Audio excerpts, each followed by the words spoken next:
참 2년 동안 진짜 너무너무 오고 싶었어요. 정말 너무 오고 싶었고, 조금 적응은 안 되지만 좀 지나면 적응이 되겠죠.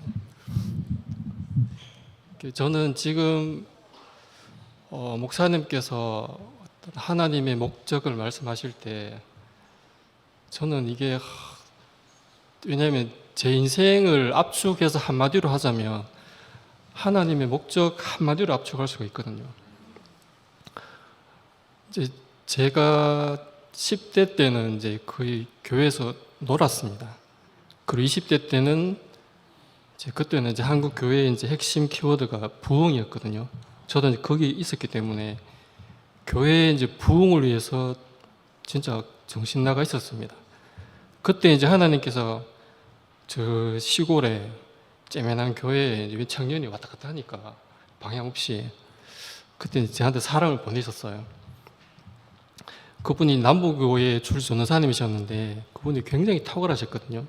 그분이 이제 저한테 책을 한 권 선물해 주셨는데 그게 뭐냐면 미국의 그 세들백 교회 이야기 에릭 고레 목사님이 목회 성공담을 적어놓은 책이었는데 그때 제가 교회의 부흥에 대해서 고민하고 있었기 때문에 그 책이 저한테 너무 재밌었어요. 몇 번 읽었거든요. 그 책이 아직도 이제 제 인생을 가르는 책이 됐는데 그 책의 부제목이 뭐냐면 목적이 이끌어가는 교회. 목적이 이끌어가는 교회. 그걸 보면서 하나님이 내 인생에도 하나님의 목적이 있겠구나. 내가 이걸 찾아야 되겠다. 그때부터 저는 찾기 시작했습니다. 그 이제 책을 통해서 찾았죠.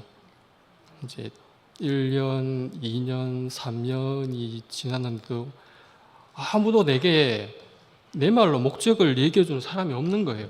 그 유명한 사람 얘기해도 왜 이럴까? 이제 우리나라 이제 개신교가 들어오고 그 70년대부터 2000년까지 급격히 성장하거든요. 그때 제가 이제 90년대 후반이었는데 그때는 우리나라에 진짜 유명한 사람들이 쏟아져 나왔습니다. 이제 그분들은 어떤 분들이냐면 예수 이후에 2000년 기독교 역사의 전 세계의 유명한 신학들이 있잖아요. 그 신학을 이게 진짜다 싶은 걸 찾아가서 그걸 배우고 연구하고 익혀서 한국에 와서 자기 교회에 적용해서 수년간, 20, 30년간 그걸 적용해서 바로 이겁니다 하고 내놓았는데 그분 말이 내 말이 안 되더라고요. 이거는 그냥 그분 말이지. 왜 이럴까? 이제 교회는 두 계급이 존재하거든요.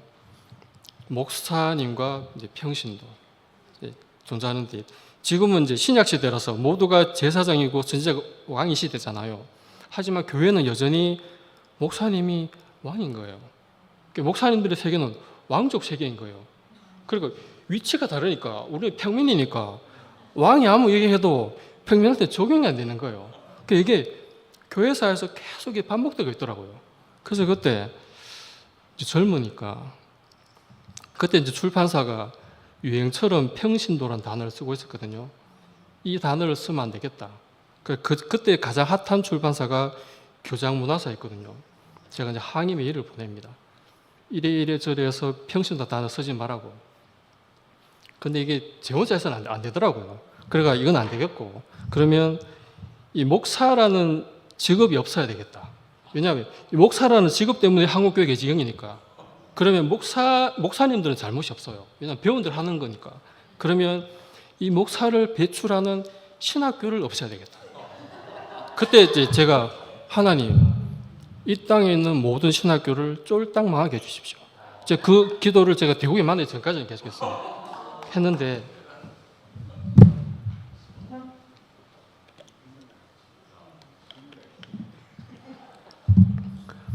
지금 목사님 평신도 교회를 선포하셨잖아요. 그리고 저한테는 이게 진짜 남 같지 않은 거예요. 신학교 있어도 돼요. 있어도 되고 평신도 있어도 돼요. 근데 신학교. 근데 지금은 신학교하고 완전히 상관없는 데가 된 거예요. 모두가 목사인 교회. 하지만 모두가 평신도인 교회. 이거는요, 제가 수년간 한국에 있는 모든 교회를 다 뒤졌는데 이런 교회는 진짜 없습니다. 한국에 없다는 것은 저는 제 인생을 고백하는데 세상에 없는 교회거든요. 저는 이 교회를 만났다는 게 진짜 남 같지 않은 거예요. 그래서 이제 시간이 흘러서 이제 몇 년 더 찾았지만 결국 아무도 내게 내 말로 하나님의 목적이 이거라고 설명한 사람을 찾지를 못했어요. 이제 그때 이제 하나님이 저한테 인생의 목적이 있다 이를 알려주시고는 저를 대구교회 오게 하기 위해서 저랑 가장 가까운 데 살고 있는 진희 누나, 이진희 누나를 만나게 하십니다. 만나게 하셔갖고 대구교회를 전하셨고 몇 번 만났는데 교회에서 복사기 들어놓는 바람이 끊어졌거든요. 그래서 하나님은 그 다음 계획, 부모님을 시켜서 지금의 집사람과 결혼하라고 이제 압력을 가하십니다. 근데 집사람은 이제 시골 교회 이제 목사님 딸이고 저는 장로 아들이니까 동갑이 너무 잘 알잖아요. 그래서 제가 25인데 여자를 안 보이는 거예요, 집사람이. 그리고 내가 25에 여자를 안 보이는 여자와 결혼해가지고 내가 이대 독자인데 아는 놓겠나? 내가 첫날 밤을 치르겠나? 그래가지고 저는 굉장히 그때 고민이 깊었거든요. 근데 그게 제 인생에 보면 하나님이 저를 처음 테스트한 거였어요. 네가 결정적인 순간에 네 뜻이 없이 내 뜻이 나타날 수 있는가? 그때 저는 하나님께 기도했고 하나님이 그 사모님처럼 결혼하라고 마음을 주셔가지고 제가 결혼하게 됐거든요. 집사는 셋째 딸인데 제가 셋째 사위가 되자마자 하나님 그 다음 계획. 그때 첫째 사위 큰형님이 이제 법원에 근무하고 계셨는데 제가 결혼하자마자 갑자기 사표 내시는 거예요. 사표 내셔갖고 사무소를 차리시는 거예요. 법률사무소를. 그때는 IMF 때였기 때문에 완전히 도박이거든요. 그래가지고 큰형님이 이제 심사숙고해서 이제 사무원들을 골라서 팀을 짜거든요. 짰는데 하나님이 또 이 사무들을 사고치게 하시네. 그래가지고 큰형님이 저녁에 전화 와서 내일 니 좀 출근해야 되겠다. 저녁에 전화 와가지고. 그때 제 상황이 어땠냐면 학교 졸업하고 한 1년 반 동안 이제 백수였습니다. 그때 당구장을 했었는데 당구장은 전혀 관심 없고 그때 이제 제 주위에 이제 공무원 시험 쳐서 많이 공무원 세계로 많이 들어갔거든요. 저는 그것도 전혀 관심이 없고 오로지 내 인생의 하나의 목적은 무엇인가? 거기에 완전 올인하고 있었어요. 그런데 큰형님이 전화를 저한테 줄 때는 마침 그때 더 이상 내게 목적을 알려준 사람은 없다고 결론 내릴 때 이제 부르신 거예요. 근데 갈 수 있었죠. 그래서 제가 이제 법률사무소에 가가 완전히 제 계획이 없던 거잖아요. 갔는데 그때 이제 이영화 형님을 통해서 이영화 형님께서 큰형님과 법원에 같이 근무를 하셨기 때문에 사무소 차렸다니까 대구교회하고 연결해 보려고 그때 이제 창효 형님한테 이창효 형님한테 혹시 일거리 있으면 우리 사무소에 일을 주라 그렇게 부탁을 하시게 됐거든요. 그래서 이창효 형님이 저희 사무소 일을 오래 하셨는데 정작 들어가야 될 큰형님도 아니고 일을 할 줄 아는 사무원도 아니고 완전 초짜인 제가 들어가게 되는 거예요. 그래서 제가 거기서 창효 형님을 만나게 됩니다. 그래서 창효 형님이 이제 저한테 복음을 전하시고 그때 이제 정한철 형님 다치기 전에 한철 형님을 저한테 붙이셔갖고 제가 이제 첫 나간 모임이 마가회. 이런 목이 마르네. 그때 이제 대명동 주택가 골목 안인데 조명도 침침하고 그때 손태 형님 말씀하셨거든요. 하셨는데 전부 이제 넉대들만 이제 소복하게. 저는 이제 이단교회랑 밖에 있어갖고 그때 손태 형님 말씀하셨는데 하나도 귀에 안 들어와요. 말씀 딱 끝나고 이제 여기서 이제 어떻게 탈출을 하나 이제 그 생각하고 있는데 그때 기일이 형도 있었거든요. 누가 딱 얘기를 딱 꺼내는데 간증이었죠. 저는 그때 간증에는 개념이 없으니까 뭐 이제 끝났는데 또 무슨 얘기를 하나 듣고 있는데 이 한마디 듣는데 이게 제가 그 유명한 사람들의 말이 한마디도 내 말을 안 들렸는데 이분이 지금 내 말을 하고 있는 거예요.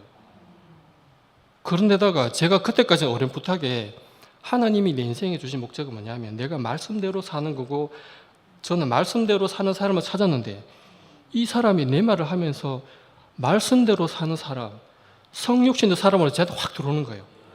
그리고 그때부터 제가 이제 소모임에 쫓아다니기 시작했죠. 그때 이제 저한테 제가 20년간 종교의 말씀을 들었잖아요. 근데 한순간에 그 말씀을 도저히 들을 수가 없는 거예요. 그리고 제가 이제 책을 한 펴봐서 읽었던 책을 한 페이지를 못 넘기는 거예요. 그때 2000년 초인데 그때 목사님의 말씀은요, 이미 세상의 종교를 능가하는 말, 그때 이미. 그때 저는 하나님한테 약속을 하거든요. 하나님, 저희 장인이 목사님이시니까 장인 어른이 아버지가 명예롭게 은퇴할 때까지만 기다리고 은퇴하게 되면 제가 대우에 가겠습니다. 약속을 했고요. 그리고 이제 15년이 지나서 은퇴를 딱 하셨는데 제가 이제 안 나가고 딱 버티고 있잖아요, 교회에서. 그러니까 하나님이 바로 사건을 만들어가지고 저를 거기서 확 쫓아내시더라고. 그럼 이제 교회 와야 되잖아요.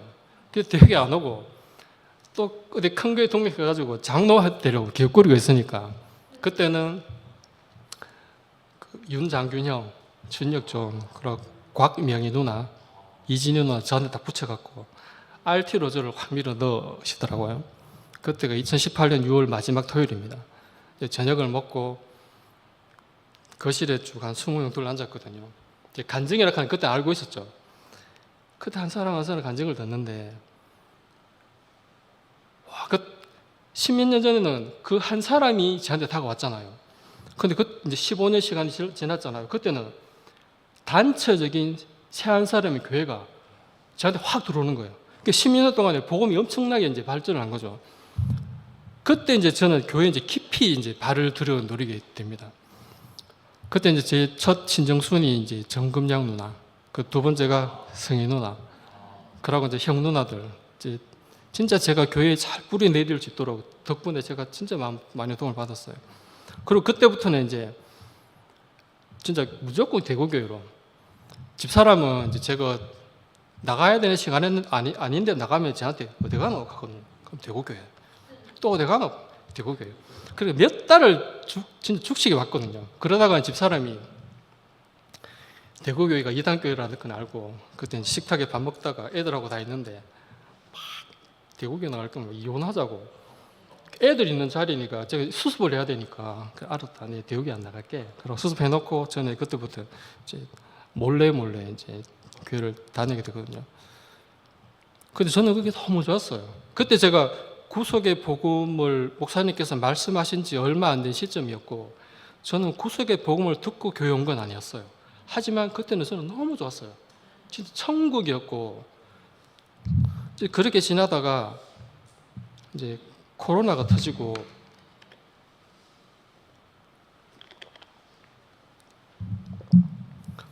왜 이렇게 목이 말하지?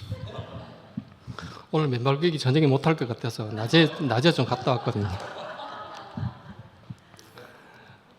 그리고 이제 코로나가 때도 이제 교회는 못 나왔지만 저는 이제 장용 형님 옆에 항상 계셨기 때문에 늘 교회만 형님을 뵙고 얘기하고 또 그런 형님이 저를 계속 끈을 놓치지 않고 계셨기 때문에 저는 전혀 문제가 없었어요. 그런데 어느 날 이제 이상한 이제 단어를 외치는 무리들이 이제 등장하고 저는 단어가 일단 신못네 일단 단어를 들으면 일단 마음이 딱 다치는 거예요. 그러니까 내용은 들어올 생각이 없는 거죠. 그러다 저는 문제가 안 됐어요. 뭐 들을 말씀 많으니까. 근데 이제 어느 때부터인가 교회에 이제 사건 사고가 막 생기기 시작합니다. 저는 그래도 그거는 문제가 안 됐어요. 왜냐면 제가 이제 모 교회에도 일이 생길 때 반드시 하나님이 사람을 통해서 하나님의 방법으로 반드시 해결해 주신다는 걸 제가 받고 제가 경험했기 때문에 크게 문제 안 됐거든요. 그런데 진희 형님 토요일 말씀하실 때부터 그때부터는 교회가 이제 쫙 갈라지기 시작하는 거예요. 와, 그때는 진짜 제 심장이 갈라지는 것 같았어요. 왜냐하면 저는 이제 교회 쫓겨나올 때 제 45년 동안 몸담고 있는 하지만 내 인생과 젊음이 담겨있던 교회였는데 그걸 내가 쫓겨나오고 나니까 내가 주일에 갈 데가 없는 거예요. 와, 그거는 뭐 공허함은 제가 몇 년 동안 계속 밤마다 악몽을 꿨거든요. 내가 어디 가야 될지 몰라가지고 그래서 내가 대구교를 만나가지고 내가 이 교회에 뼈를 묻겠다. 내가 진짜 이 교회에 뼈를 묻으리라. 저는 지금도 이제 사람들이 저한테 공 배우라고 합니다. 근데 저는 그건 관심 없어요. 저는 교회만 있으면 되니까. 그리고 저는 개추의 찬론자거든요. 근데 개추 2개 빼고는 싹 다 정리해요. 그리고 저는 아직 비자가 없습니다. 여건이 없습니다. 왜냐하면 해외여행 필요 없어요. 대구에만 있으면 되니까. 저는 이 교회를 내 애들한테 물려줘야 되고, 내가 20대 목적이 이끌어가는 교회, 그 교회가 바로 대구 교회다. 내 인생의 최종 도착지는 여기다. 그런 게 있었는데 그런 교회가 갈라지니까 내가 미치겠는 거예요. 그래서 그때는 이제 일단 원인을 찾아야 되잖아요. 그 제대로 막 온갖 전화 다 해보고 해도 그때부터 말씀이 제가 보기에는 자기 색깔을 확 조금씩 드러냈던 것 같아요. 그러니까 이게 말씀 들어도 헷갈리는 거예요. 들으면 들을수록 전화 여기저기 할수록 더 헷갈리는 거예요. 그래가지고 도저히 안 되겠다. 그래서 어느 날 일시에 제가 대구교회의 시작은 이열리 목사님이잖아요. 내가 이제 말씀을 들을수록 전화를 할수록 내 안에서 목사님을 부정하는 마음이 조금씩 올라오는 게 더 이상 이래는 안 되겠다. 그래가지고 목사님의 모든 말씀을 일시에 중단하고 그리고 모든 전화를 일시에 중단하고 오로지 목사님의 말씀에, 왜냐하면 내 인생이 여기에서 답을 안 찾으면 내 인생은 없다. 내 인생은 여기에서 내가 여기까지 왔는데 여기에서 내가 그때 목사님 그 병원에서 거의 듣기 힘든 목소리를 하셨잖아요. 그렇지만 내가 여기서 답을 찾아야 된다. 그래가지고 오로지 목사님 말씀에만, 그때 이제 박대식 형이 안 나와요. 대식 형님이 이제 리액션이 좋잖아요. 음질도 좋고 듣기 좋더라고요. 그런 것들을 계속 10번, 20번 계속 듣고, 그리고 그때 장영 형님께서 그너는 어떠라고 사주셨는데 그 책을 매일 밤마다 그 책을 읽는 게 아니고 정말 맨발 걷기 하고 나면 집중력이 하늘을 찌르거든요. 초집중해서 이제 읽게 됩니다.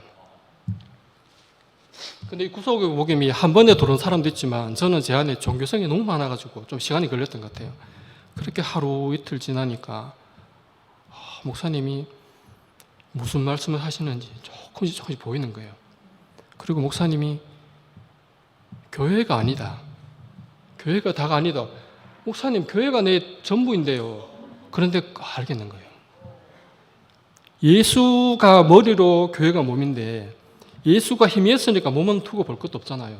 근데 목사님이 희미했지만 이 예수가 우리가 찾던 예수다. 십자가에 못 박혀 내려오지 못한 예수. 이 예수를 말씀하시고 난 다음에 그 다음이 교회가 되는 거다.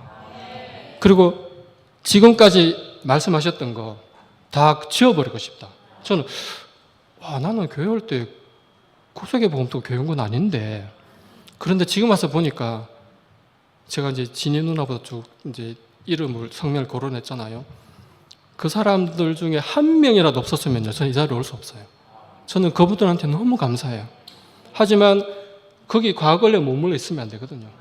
왜냐하면 하나님이 아브라함에게 내가 내게 지시할 땅으로 가라. 그 땅이 아브라함은 어느 땅인지 몰랐어요. 하지만 아브라함은 떠났거든요.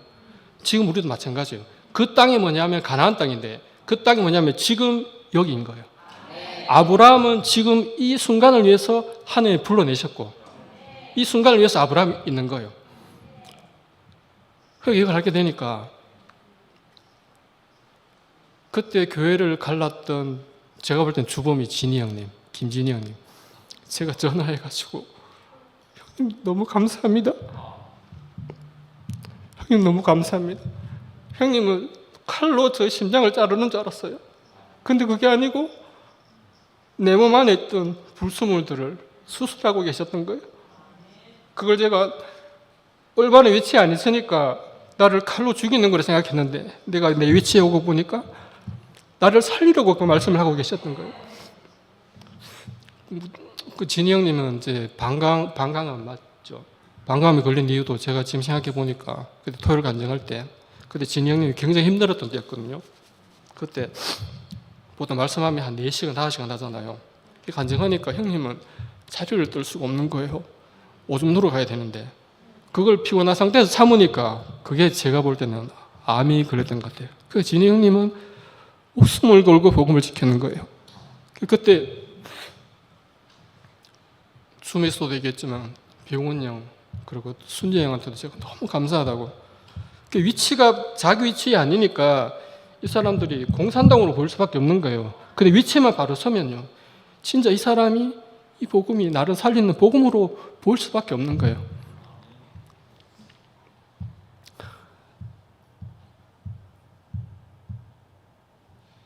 그리고 제가 지금 이제 와서 저는 영호 형을 처음 봤거든요. 처음 봤어요. 태어나서 처음 봤어요. 영호 형이 왜냐면 저는 지금 제가 볼 때는 영호 형이 최고 깨끗한 사람으로 보입니다. MG보다도 더 깨끗한 형으로 보입니다. 왜 그런가 하면 그때 신발을 벗었잖아요. 벗었는데 제가 그걸 보고 있잖아요. 여호수아가 이제 가나안 땅에 들어가서 첫 관문이 뭐냐면 여리고성이거든요. 여리고성은 난공불락의 요새입니다. 그러면 여호수아가 어쩌겠어요? 오긴 왔는데 성은 부숴야 되겠고 막 이랬지 싶어요. 그때 여호와의 군대장관이 와가지고 여호수아한테 하는 첫 마디가 뭐냐면 네가 선 곳은 거룩한 땅이니 네 발에서 신을 벗어라. 지금 이 교회가 거룩한 땅인 거예요. 아브라함이 찾았던 바로 그 땅, 새 예루살렘이 바로 여기 이곳인 거예요. 그래서 제가 형이 신발 벗는 거 보고 제가 막 그 여호수아가 3,000년 전에 4,000년 전에 그 여호수아가 형으로 보이면서 그 형이 나로 보이는 거예요. 그리고 모세가 호렙산에서 하나님을 만날 때 애국에 있는 백성들을 출애굽시킬 때 하나님께서 떨기나무에 불타는 가지로 오셔가지고 첫 주문이 뭐냐면 네가 선 땅은 거룩한 곳이니 네 발에서 신을 벗어라. 그 신 벗으니까 영호 형이 모세로 보이고 여호수아로 보이고, 그런데 우리 모두가 모세로 보고 여호수아로 보이는 거예요. 그리고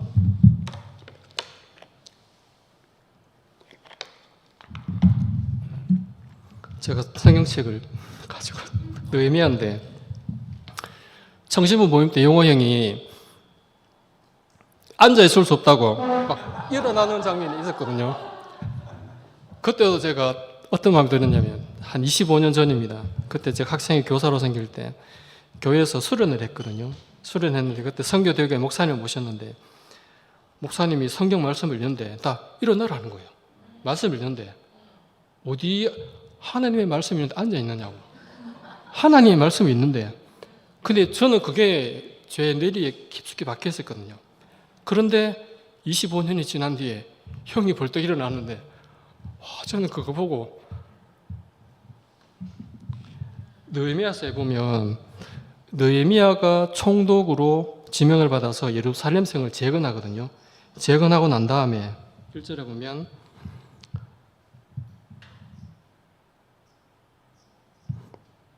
그 본성에 가였더니 7월에 이르러는 모든 백성이 일제히 수문학 감장에 모여 학사 에스라에게 여호와께서 이스라엘에게 명하신 모세 율법책을 가지고 오기를 청하니, 이 백성들이 성이 재건되니까 말씀을 듣고자 하는 마음이 생기는 거예요. 학사 에스라가 모든 백성 위에 서서 저희 목전에 책을 펴니 책을 펼 때에 모든 백성이 일어서니라. 하느님의 말씀에 선포되는데 어디에 내가 앉아서 이 말씀을 듣겠단 말이냐. 일어서라는 얘기도 안 했는데 백성이 일어선 거예요.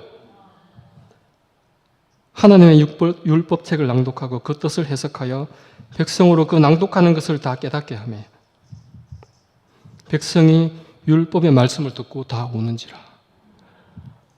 하나님의 말씀이 선포가 되고 이 말씀을 깨닫게 되면 우는 게 정상인 거예요. 그리고 이 거룩한 땅에서 하나님의 말씀이 선포가 됐는데 서는 게 정상인 거예요. 그 제가 영호 형이 나로 보이면서 25년 전에 나로 보이면서 2500년 전에 에스라로 보이는 거예요. 이게 에스라는 첫날부터 끝날까지 날마다 하나님의 율법책을 낭독하고, 이게 하루 이틀 일이 아니고 이 초막절 기간 동안에 첫날부터 끝날까지 하나님의 말씀을 낭독했던 거예요. 그러니까 이게 양자역학은 저도 잘 모르지만 이 동시간대에 일어난 일로 알고 있거든요. 이 복음은요, 양자역학 게임 절대역학인 거예요. 절대역학. 지금 이 거룩한 곳에서 하나님의 말씀이 선포가 되면요, 과거의 여호수아가 내가 되고 영호 형이 우리 모두가 되는 겁니다.